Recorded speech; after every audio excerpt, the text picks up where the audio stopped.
Hi friends, my name is Aaliyah and welcome to my channel, Aaliyah Uncharted. Today I'm excited to be going over all of the books that I read for the month of April. If you saw my TBR, you will know that for the month of April I was participating in the Magical Readathon hosted by G at Book Roast, and so I'm going to leave my TBR video down in the description so you can check it out if you're interested. I'm not going to be getting into any of the challenges or anything during this wrap up, so if you're interested in any of that, it's all going to be down below. But yeah, so for the month of April, my slump persisted. I've been kind of slumpy all year, which is a huge bummer. But I will say that though I didn't read a whole lot quantity-wise in April, I did read a lot of good books. In terms of like all the books that I read, I loved, which is wonderful, and I would rather have that than read a bunch of mediocre books. So I am very happy with how the month went, even if it means I'm going to have to pick up speed to reach my Goodreads goal later this year. But yeah, I am very happy with how this went, and I'm very excited to talk to you about the books I read because we have a couple new favorites in here. So without further ado, let's just get into everything that I read in April. The first book I read in April is one that I read in a matter of days. I could not put it down, and that was Witchmark by C.L. Polk. Now, I had never heard of this book before, and the only reason I picked it up is because it actually filled a challenge that I needed and had no other options for, so I found it on a list, thought I would give it a go, and thank goodness, because I loved this. And it's so weird to me that I had never heard about this before because it's a World Fantasy Award winner. Like, this is not an unknown book, so I don't know how it flew off my radar. But again, I'm so glad that I stumbled upon this because it was so good. This is a historical urban fantasy following a man named Miles. He lives in a world that's kind of modeled after Victorian England, but with magic. And Miles is a witch. But Miles is also in hiding, mainly because, first of all, witches are not particularly accepted in society still, but then also his magical powers put him at risk of being essentially enslaved to his sister Grace, and so he faked his death and is now working on the down low as a doctor, helping soldiers coming home from war, and that's just kind of what his life is looking like now. But that kind of all gets thrown up in the air when a man comes in who's dying, outs Miles as a witch, and then asks him to solve his murder.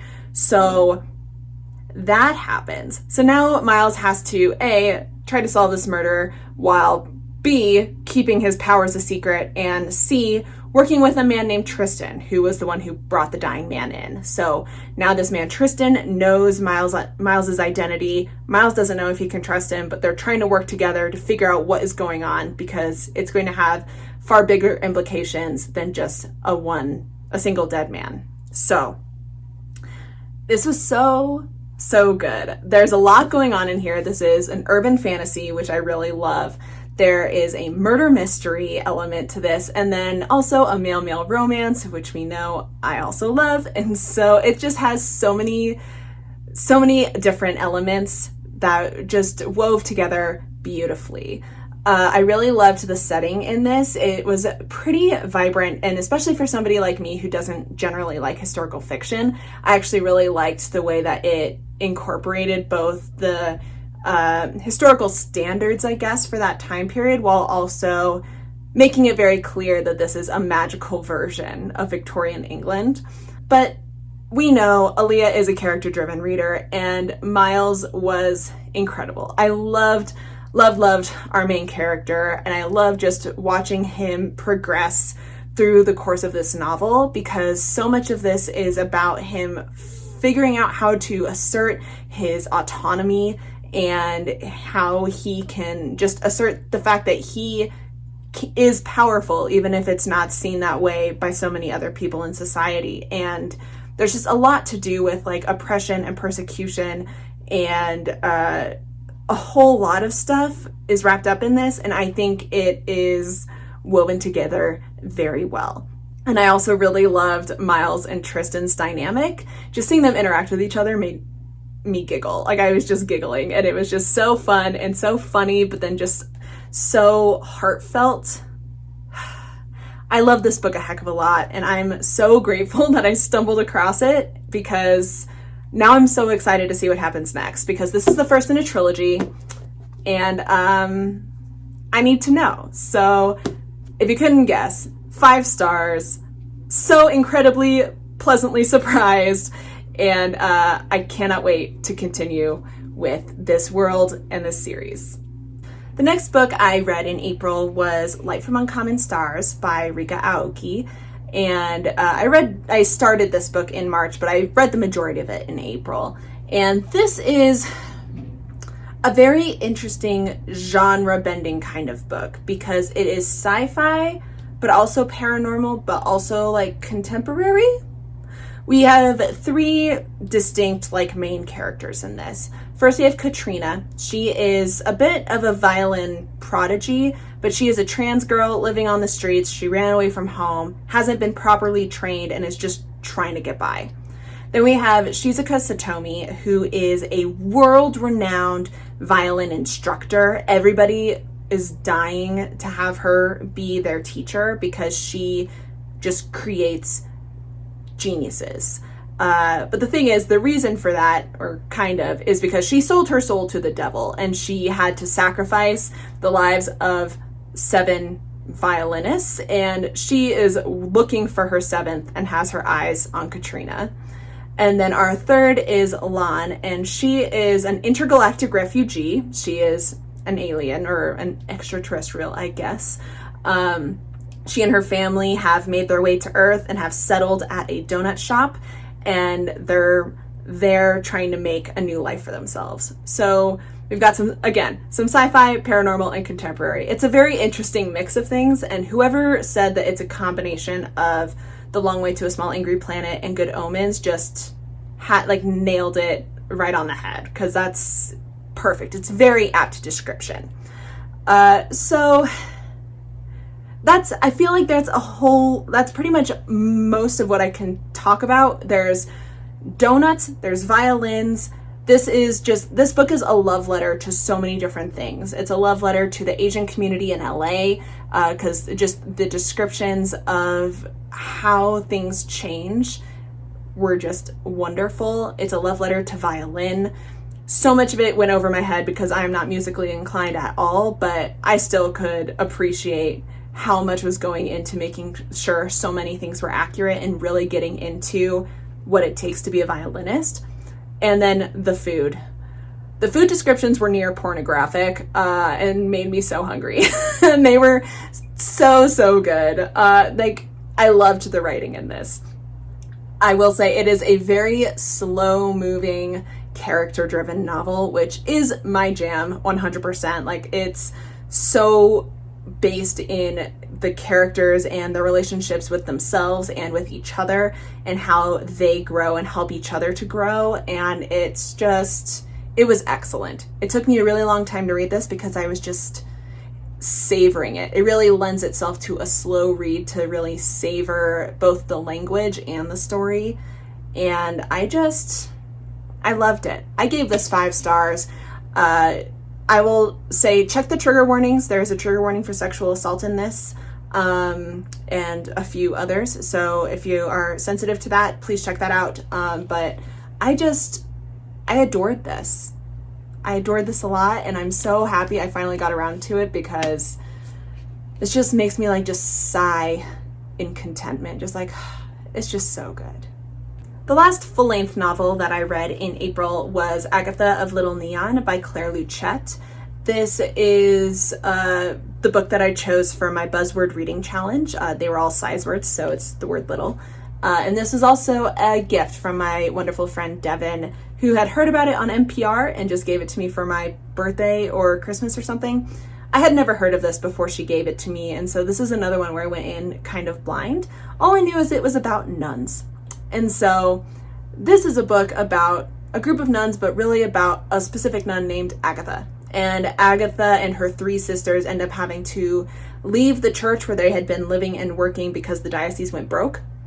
And so they end up moving to a small town in Rhode Island and taking over a halfway house. They just start to run this halfway house, all 4 of them.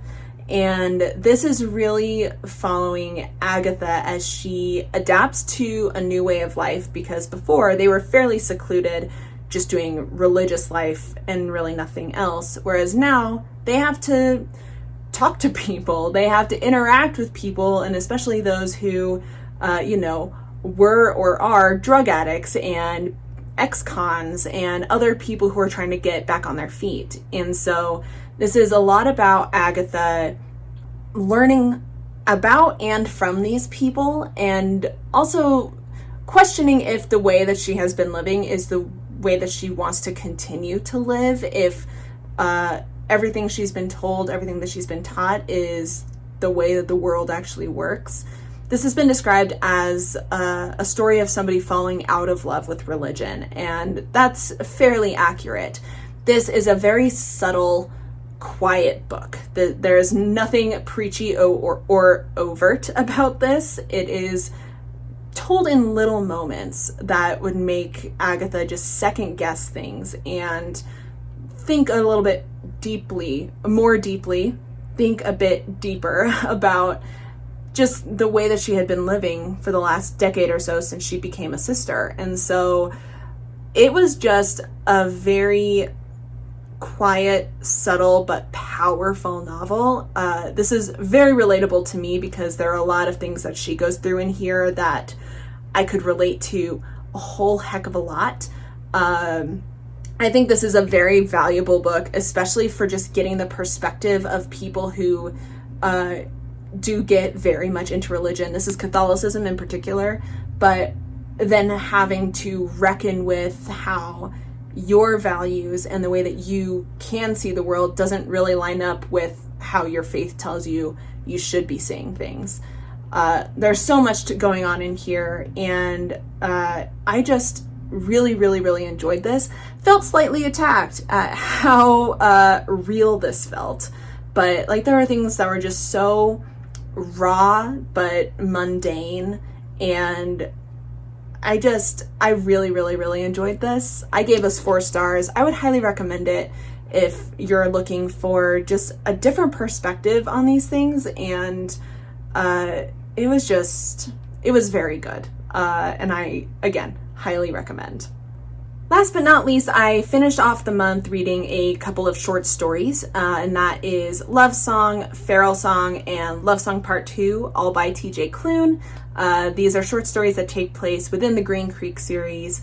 I've talked about Green Creek before, gay werewolves, and these short stories take place in between books in the series, so I can't talk about what these are about or anything like that, but I really enjoyed reading them. They were a really good way for me to kind of get back into the world and to get hyped to read the final book, which is Brother Song, which I also didn't quite get around to, but I will be doing that very soon, hopefully. But yeah, so I mean, if you wanted to do a breakdown, Love Song I gave 3 stars, Feral Song I gave 4 stars, Love Song Part 2 I gave 3.5. But they were very enjoyable. They were just a really fun way to get back into the Green Creek universe, and now I'm very pumped to get to Brother Song finally. So yeah, I think it was a good way to round out the month. All right, so that is everything for April. As you can see, I've got but a small stack, but honestly, I'm feeling super great about it because I loved each and every one of them, and I will highly recommend each and every one of them. So I'm feeling very good with how April went, honestly. So yeah, I would love to know what you think. So please hop down to the comments and let me know if you've read these books and what you thought of them. I would just love to chat. And while you're down there, you can hit that like button and go ahead and hit that subscribe if you want to see more from me. But other than that, that's all I've got for you guys today. Thank you so much for stopping by and hanging out with me. I really appreciate it, and I will see you in the next video. Bye. I can stay inside and type away inside or make